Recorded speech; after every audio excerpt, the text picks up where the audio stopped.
Reverend Father Dr. Hyacinth Yobe Alia did not dissolve the local government council. It was based on the recommendations of the Benue State House of Assembly. The People's Democratic Party in the state believes the sack of local government chairmen is illegal and has raised questions about the governor's commitment to the promised autonomy for local government administration. Mayowa Okwanto, TVC News. Let's take a short break, and when we return, it will be time to speak with our guest of the day, who is a chieftain of the All Progressives Congress APC, Daniel Onje, for discussion on the uproar over the sack of elected local government chairman in Benue State. Please stay with Politics Tonight.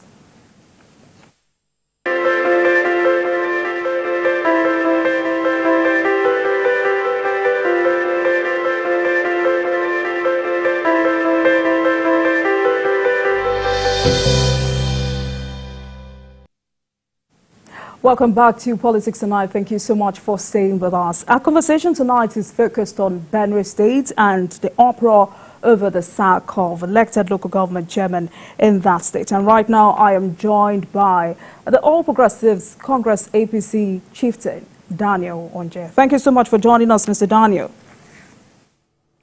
Thank you so much. Right. Welcome to Politics Tonight. But before we get to our core issues for tonight, let's start with governance in Benue State. It's been 6 months. How is the current administration doing? Pardon? How is the current administration doing? I want us to start this conversation with governance in Benue State. How is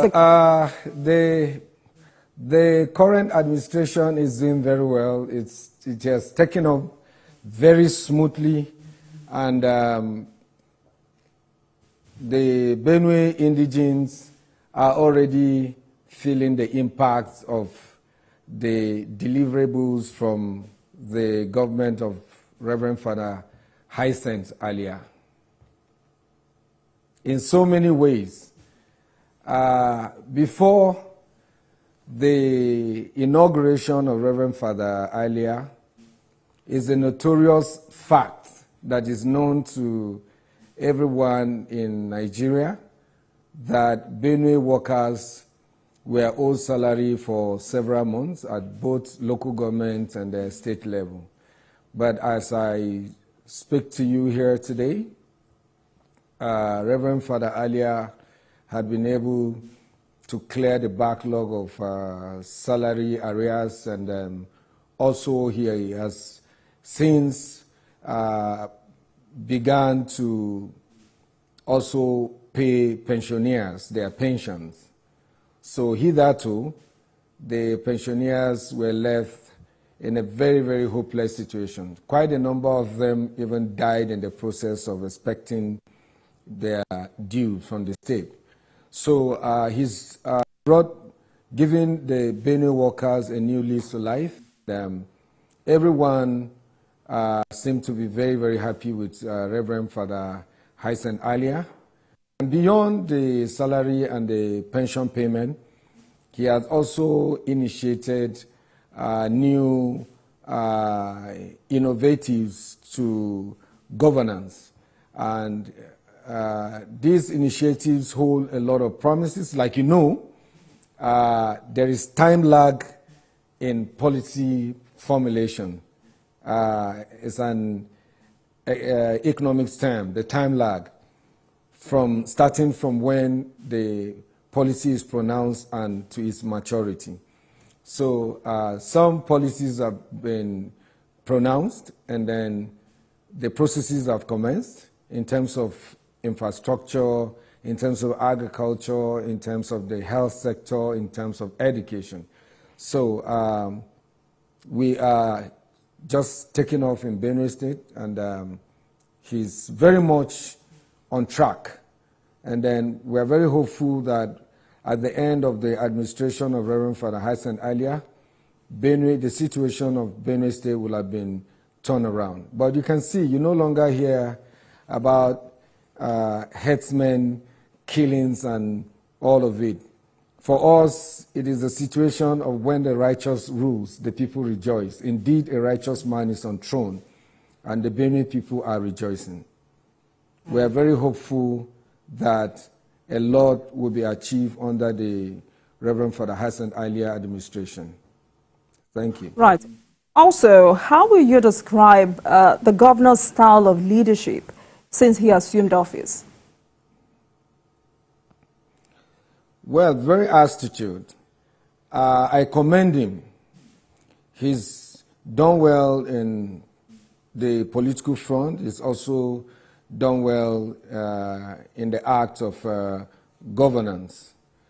All the institutions of government have been activated. Quite a number of them went moribund under the previous administrations. It was indeed a wasteful years in the period, the entire period of the PDP, while the PDP held sway in the state. Aside the tenure of Senator George Akume while he was the governor, I'm talking about the current SGF. Aside from his time when the Benue witnessed development and I felt the impact of governance, the two other governors that came after Senator George Akume were indeed a historic mistake and blunder, because we wasted the entire period of 16 years in the state without any meaningful development, without a commensurate development on ground to justify the humongous sums of monies that have passed through the coffers of the state. Public funds were being fleeced away with every level of impunity, and nobody seemed to be held responsible for all of this, especially the last 8 years of Governor Samuel Otom's administration. We are yet to see any or point to any development on ground in Benue State. There is nothing anywhere, and that is what the situation Reverend Father Hassan Alia has come to rescue. Before his coming, like I mentioned earlier, Benue State was indeed immersed in a plethora of social, political, and economic quagmire. But gradually, the administration of Father Hassan Alia is promising to bring us out of the woods. So because the governor rode on popularity to win his election, how will you describe his relationship with the people so far? Well, fantastic. The state actors and even the indigents understand clearly that the clergyman is only here to salvage the situation or to rescue the situation in the state. He's a man who is committed, is public-spirited, and before even contesting and winning the governorship position in the state, he's been very, very down-to-earth with the people, very accessible. The masses, visit him for prayers and counseling, and he has also carried that over to the government house. He's operating an open-door policy, even though this is a different ball game. His schedule has become tighter, and then I also want to seize the opportunity to crave the indulgence of people to understand with him, because it's really not easy. Uneasy, like they say, lies the hairs that wear the crown. But so far, so good. He's been doing well. He's doing well. Right. So let's now get to this very serious issue that's been on since the beginning of the year. And it's this controversy over the sack of local government's chairman. There's been this forth and back over this issue. What's the true picture of things now? Well, first of all, let me clarify this impression that is being given, which I feel is a very, very wrongful impression, and I think is deliberate to mislead the people for whatever reason that the Senate minority leader, distorted the facts as presented before or on the floor of the Senate. And it is important that I also seize this opportunity to advise the legislature to thoroughly scrutinize and investigate bills and motions that are brought before them in the course of their deliberations so that they are not hoodwinked by self-serving and personal interests of some persons who are the proponents of such bills that can lead to national embarrassment to them, like we are witnessing right now. Yes, indeed, the bill sponsored by Senator Abamoru is impregnable and at best can be described as a wild goose chase, because the action of the Senate on the bill is ultra-vires. They overstep their bounds. They ascribe powers to themselves which they do not have, which is not inherent in them. Basically, I said he distorted the fact and misled the Senate because his assertions are not correct. In the first place, he said the elected executives of the local governments were dissolved. There was no such thing as dissolution. The governor did not dissolve the elected local government officials. Now, it is important we go over we appreciate the background to all of these things so that we can clear the air once and for all, now that we have the opportunity. These local government officials approached the court before Reverend Father Hyacinth Alia was sworn in, raising certain questions before the court in an anticipatory order, meaning that they were up to a game. On the very day the judgment was delivered or to be delivered, they by themselves approached Reverend Father Hyacinth Alia, sought audience with him, and presented the income and expenditure report. So, upon perusing, the governor and his team discovered a lot of discrepancies and inconsistencies in their claims, the claims in their reports, and they forwarded the report to the State House of Assembly, to the State Assembly, sorry. And the State Assembly also haven't gone through it and embarked on a very robust debate.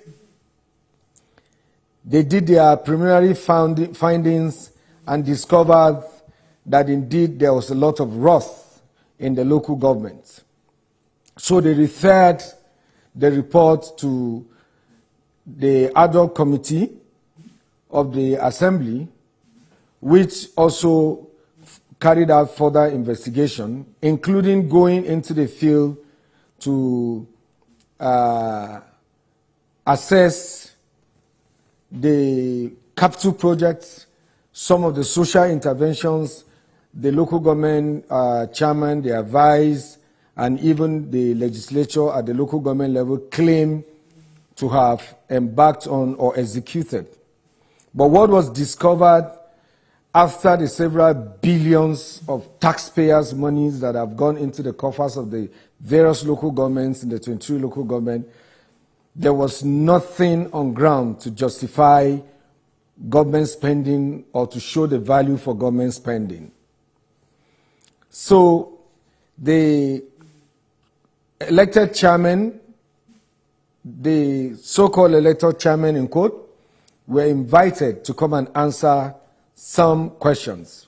But they absconded and sent the DGSAs of the local government, which are the Director General of Services and Administration, the Treasurer of the local government, and the cashier to come and represent them. And in law, once you are invited by any commission or committee of inquiry and you send a representative or you appear in proxy, it is taken that you've appeared before the authorities, which is the case with the elected officers that were invited by the ad hoc committee. And after the interactions and the questioning, a lot of further revelations were discovered. And that was when the House, in its wisdom, that has the competent jurisdiction to legislate on issues of local government, recommended the suspension, not dissolution. They recommended the suspension of these local government officials that were alleged of financial impropriety, misappropriation, and misconduct. More so that the House of Assembly had established a prima facie case against them. So it went ahead to recommend to the executive, which is the governor, to suspend them and constitute a caretaker committee. That is the situation. And again, he also said that there's a subsisting judgment whose order has not been obeyed or honored, and the judgment had not been appealed. And that is also another barefaced lie, with due apology. Because the judgment which they got from the industrial court in Makurdi, to the extent that an order was granted to them, preventing the state government from dissolving the ESCOs, preventing the state assembly from dissolving the ESCO. But of course, the court recognized the competence of the House of Assembly to suspend them using the due process. And that was the step that was taken by the House of Assembly to recommend their suspension. The governor did nothing wrong. He was only trying to observe and appreciate the separation of power between the executive, the legislator, and the judiciary. And an attempt to go contrary to the recommendation of the State House of Assembly that is vested with the powers by the law which the State House of Assembly enacted in 2007, that was amended in 2012, which empowers the State House of Assembly, which is pursuant to Section 7, subsection 1 of the Nigerian Constitution, that empowers the State House of Assembly in Benue State to investigate the local government officials, which was exactly what they did. So, having done that, what was left of the governor is to carry out the recommendations of the State House of Assembly. That was what he did. He did absolutely nothing wrong. The National Assembly has no power whatsoever to legislate on matters concerning the local government administration. The only exception here is the Federal Capital Territory, which is the FCT. And that is because the FCT lacks a state assembly that legislates. And this means that it is where there's absence of state assembly that the National Assembly steps in to perform their function. So the Constitution is clear about it. They have no role to play on local government administration. they can't legislate on the issue of local government. So you can see the approach Senator Abamoro is using is more or less a window dressing. The fact is that majority of the senators who were former governors had the opportunity to influence the state, their various state House of Assembly to endorse the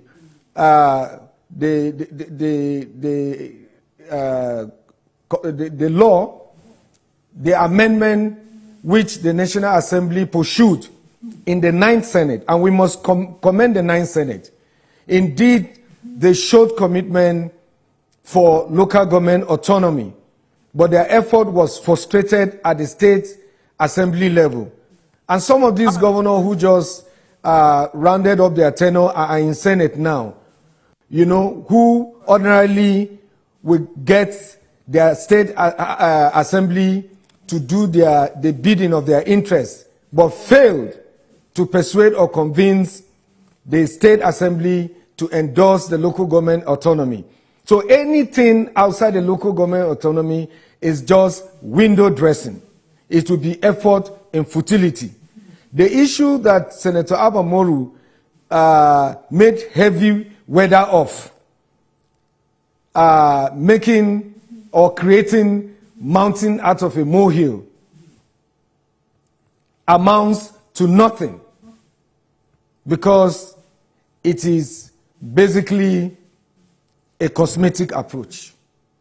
In principle, all you have narrated, in principle, Mr. Daniel, I mean, everything you've narrated indicated that the council chairman was sacked over alleged financial impropriety. And you've said this evening that they were not dissolved, they were suspended. But then, is this enough to remove them from office? Because reports out there are saying that the governor has done this, or the state assembly has done this because these are not members of his party. Is this enough to remove them from office? The recommendation is that they are suspended indefinitely. They are suspended pending the conclusion of the investigation. And the State Assembly has recommended that the governor forward the matter to anti-graft agencies like the ICPC and EFCC for further investigation. And the process of that is on.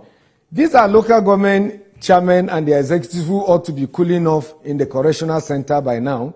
If you see the scale of the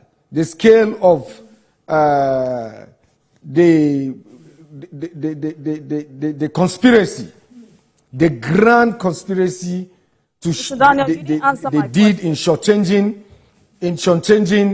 the Benue indigene.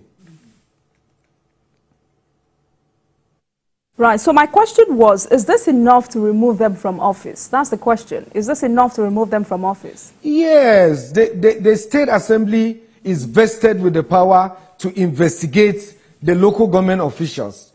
They acted within the purview of their powers. And they have the power to carry out oversight function, which is what they have done. And that is how the system ought to be working in Nigeria. Now, if they had recommended to the executive that they be suspended and a caretaker be constituted, what else do you want the very Reverend Father, His Excellency Governor Hyacinth Alia, to do in this circumstance? All right. Will you suggest that he runs the state with sole administrator, just like former Governor of Anambra, Peter Obi, did for over 6 years? He ran the state with sole administrators without conducting elections. All right, I get that. So while the state government, Mr. Daniel, while the state government has denied sacking the council chairman, I mean, you've also corroborated that statement tonight. They have dragged the administration to court. How will you describe the impact of this on the polity in the states? Well, it's been a very welcome development. The indigents that know exactly what they have suffered or the injustice that have been meted out at them, they are quite celebrating the suspension of these local government executives and the legislative arm, because this is going to pave a way for rapid and accelerated development of the state. You agree with me that several billions of taxpayers' money are committed to the coffers of the local government. Like, for instance, in Vandekia local government of Benue State, where over 900 million was allocated to the local government in 3 months. And the salary wage bill for the local government workers for the 3 months is less than 100 million. But what act of callousness? Workers' salaries were not paid in the local government for the 3 months. The governor only asked them to put forward report from February to April. And when he forwarded the report which these local government officials submitted to him, when he forwarded it to the State Assembly extended it to 1 year. And what was discovered there is an eyesore. None of them has come out to deny the facts that the fact of their culpability and complexity in the allegation against them. Rather, they are running around trying to cut corners to get justice where they do not even deserve, because the court which they approach is the industrial court. Industrial court does not have the judicial competence to advocate on the issue of elected officials. They can only advocate on issues of employed officials. So in the first place, the court they wrongly approached it, and they even went to court trying to hit the government of Governor Alia below the belt by laying an ambush for the new administration. They approached the courts challenging the executive under the leadership of Governor Samuel Otom. It's unthinkable that local government chairmen who were elected under Governor Samuel Otom would take him to court, because of course they know what they were looking for and they knew what they were up to. They wanted to hurriedly get the judgment to protect them so that they can come and remain and continue to fleece public funds. And these are the people Senator Abamoru is asking that they be returned. I think it's just the bill is better described as a partisan bill. I say so because this is the first time that Senator Abamoru, is going to lose grip of his local government for a very long time. He had enjoyed the way the local government administration was being run, even though, yes, he was an elected local government chairman at some point, but a major part of his stay there, he was a caretaker chairman as well. And even as a sitting senator in the 9th Senate, with a sitting PDP governor in person of Samuel Otom, they constituted a caretaker committee for the local government, and we know who produced the caretaker committee chairman in the Opoku local government, which is the local government of Senator Abamoru. He didn't see the need to complain at that time in the Senate, to condemn it. He condoned it. But now that it does not suit him, suddenly he became masses advocate and advocating for the deepening of democracy and good governance in Nigeria. That is very misleading. Nobody was dissolved. They were only suspended until pending the conclusion of the investigation. As soon as the investigation is concluded and they are given a clean bill of health and their tenure is still remaining, they can come back to office and continue. But as it is today, as I speak with you, the House, the State House, has endorsed the list of the caretaker committee that was submitted to them by the governor, and the caretaker committee have been inaugurated today. Right, so we'll get to that. But first, for the purpose of clarity, you just said that the chairmen were, in your words, suspended indefinitely by the State House of Assembly and not Governor Alia. So for the purpose of clarity, who leveled the allegation of financial... I said they recommended. The State House recommended. They didn't suspend. They recommended. They don't have the powers to do that. So but they have the power to recommend. Andy, hold on. My question is, who leveled the allegation of financial impropriety against the council chairman? Pardon? Now, you just said that the chairman was sacked by the State House of Assembly, or rather suspended indefinitely by the State House of Assembly and not Governor Alia. Not by the State House of Assembly. The State House of Assembly recommended their suspension to the executive governor of the state, and he carried out their resolution. He implemented their resolution by suspending them. So they were suspended for grand conspiracy and acting in cohort with the legislative arm of the local government to fleece and plunder public funds, taxpayers' funds. And that is what the government of Father Alia seeks to redress. And rest assured this is my question. That going forward with this caretaker committee,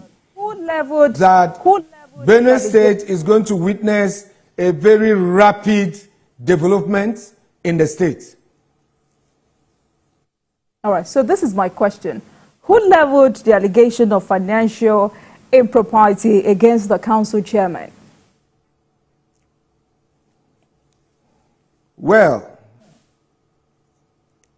as with all new administrations, for any governor who is worth his salt and knows his onions, as soon as you resume office, you demand for income and expenditure reports. And that was exactly what the government did. They submitted it, and there were, like I said, there were a lot of inconsistencies in it, discrepancies in it. And the governor had to forward the report through his chief of staff to the State House of Assembly that have the competence to investigate, which they carried out. And it was the outcome of the investigation and resolutions that was being executed by the governor. All right, Mr. Daniel, let's take a break. I've been speaking with a chieftain of the All Progressives Congress, APC, Daniel Onje, tonight to focus on Benue politics and the uproar over the sack of elected local government chairman in that state. We'll take a break and I'll be right back. Please stay with us.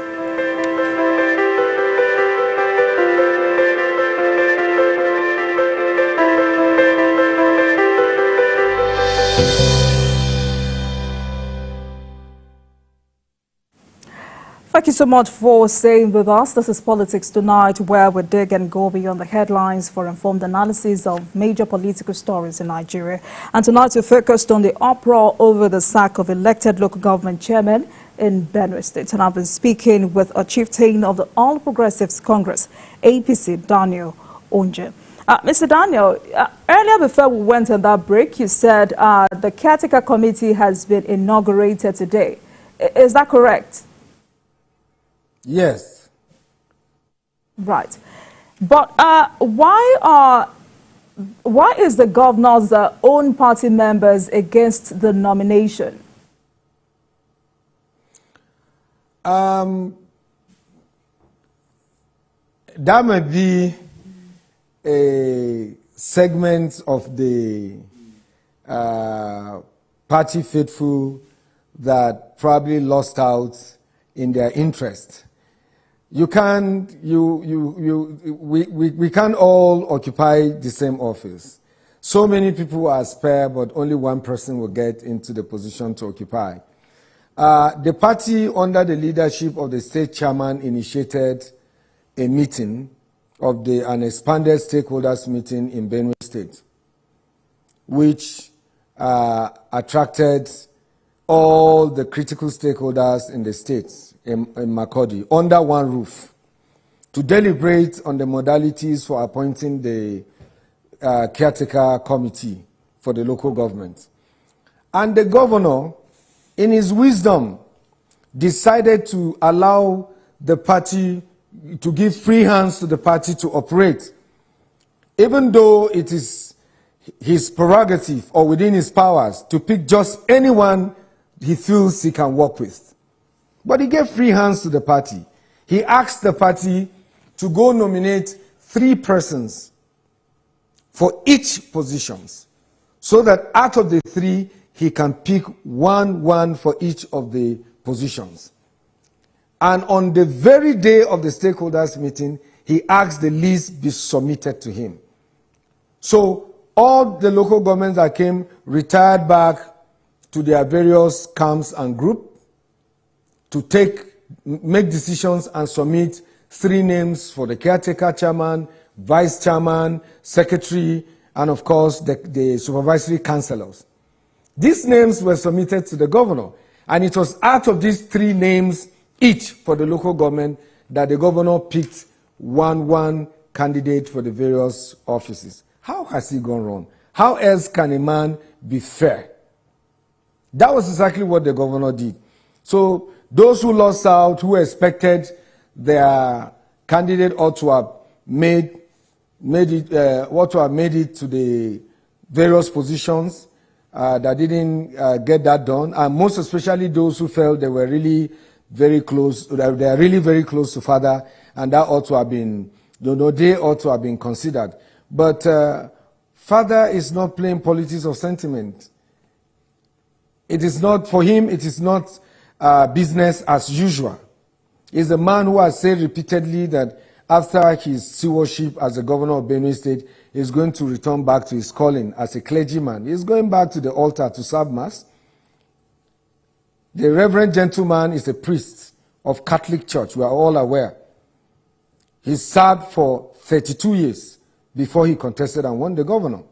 So he's very experienced in handling people, in dealing with people, and that is why, it appears that certain people are taking him for granted because they feel he's a priest. I mean, this can be done to other governors elsewhere in other states. It can be done. He is not coming to constitute caretaker because he wants to be in control like other governors would do. No, that's not his intention. It's just that that is the only option left for him. Because these people have been, a prima facie case have been established against them of corruption. You can't leave them for the sake of being politically correct. You just want to leave them. You can't leave them. You have to do something. It's either you appoint sole administrators like Peter Obi did in Anambra, or the caretaker committee. And he can't even constitute a transition committee because there's no transition here. If he dissolved them, there will have been a transition committee. But it's not a transition committee. Just caretaker, watch after the house, so that we prevent a vacuum in the administration of the local government system. The DGSAs that are there manning the local government right now are very, very limited in their powers. So if you don't get an administrator to administer the local government, then you'll be stagnating the growth of the local government. And the locals will be feeling the negative impact of that.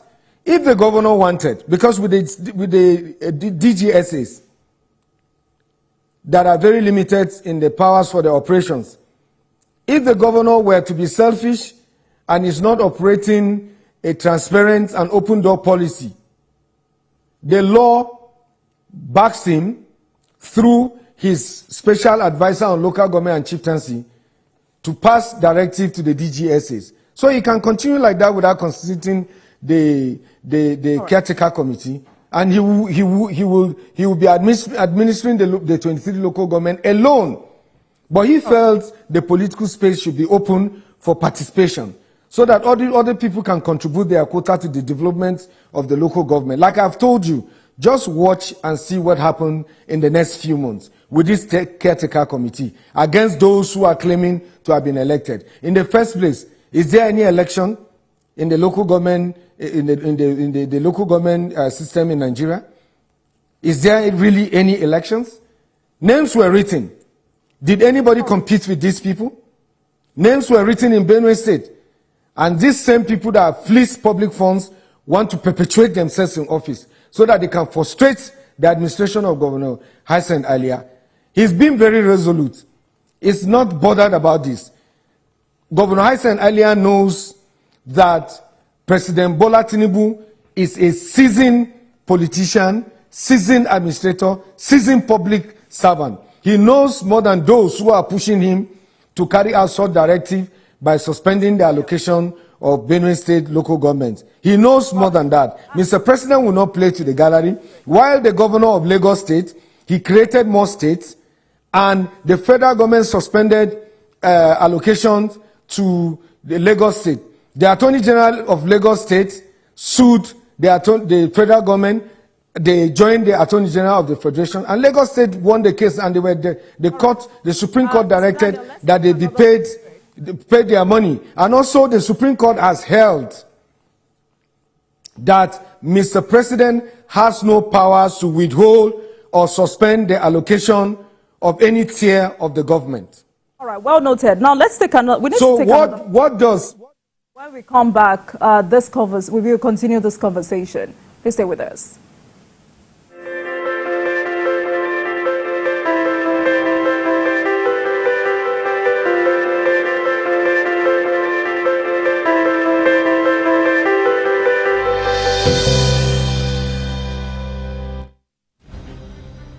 At the height of the Boko Haram insurgency in Nigeria's northeast, Yobe State had its own share of the devastation.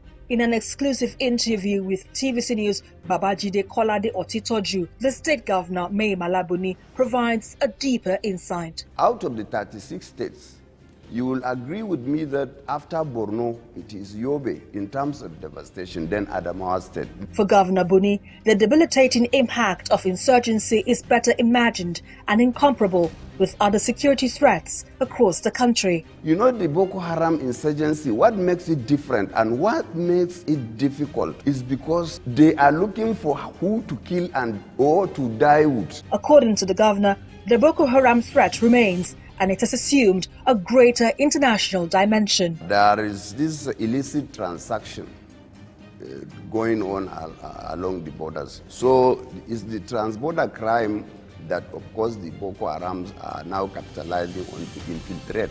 He said his administration is leveraging reforms in agriculture and industrialization to put his people on the highway to recovery. We have all that it takes to move Yobe forward from within. I always want to apply permanent solution to a permanent problem. Watch the full interview with Governor Mai Malabuni on Journalist Hangout on Wednesday, 6th of December 2023 by 5 p.m. only on TVC News.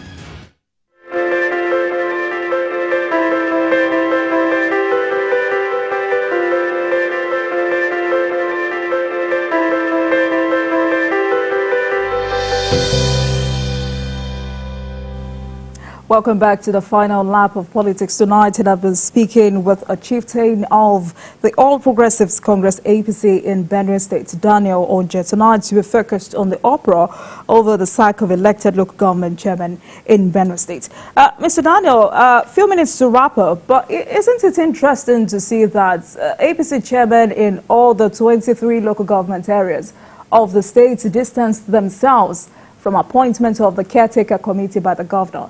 Is this not a sign of cracks within the party in that state? Well, how sure are you that the 23 local government chairmen distant themselves? As far as we are concerned, the Benue APC is one big family, happy family. These are common issues that precipitate once in a while. Even in our very families, you know, we have issues among ourselves, and it's only natural that we resolve. We will get to resolve sooner than you think, I'm sure now that the caretaker committee have been inaugurated, and as they get settled down for business, we will come together and iron out our differences. I don't think it's much of a problem.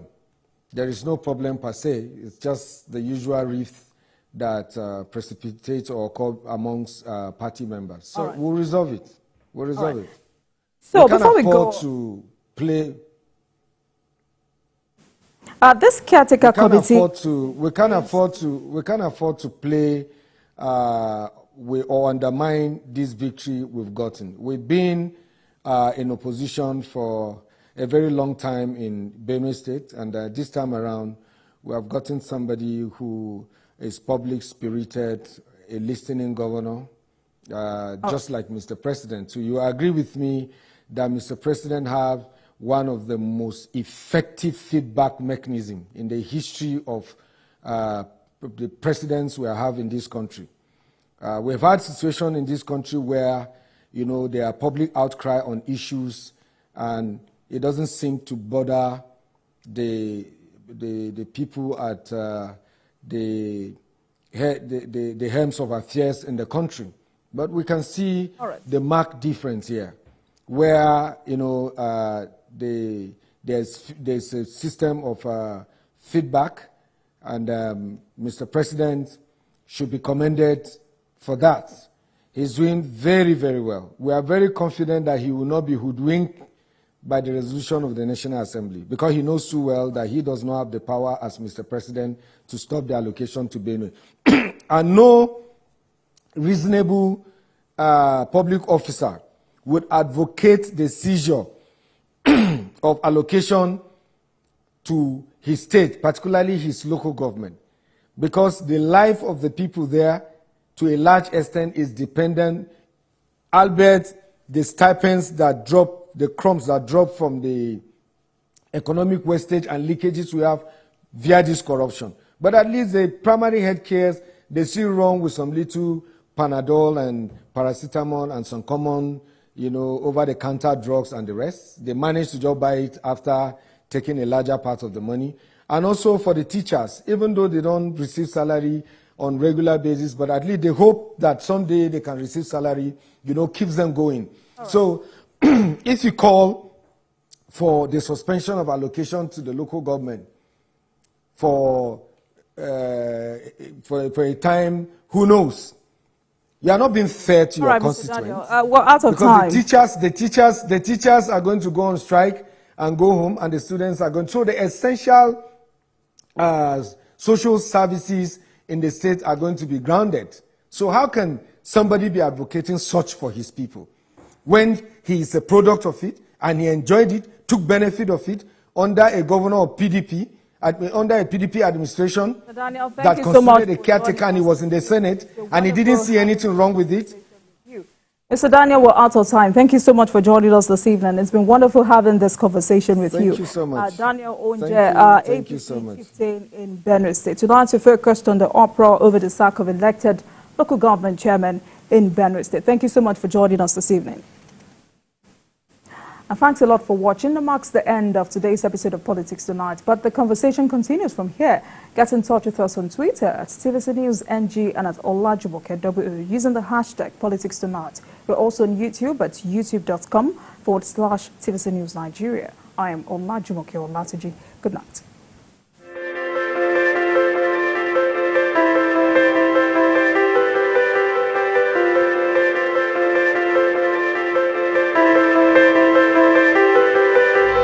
Thank you.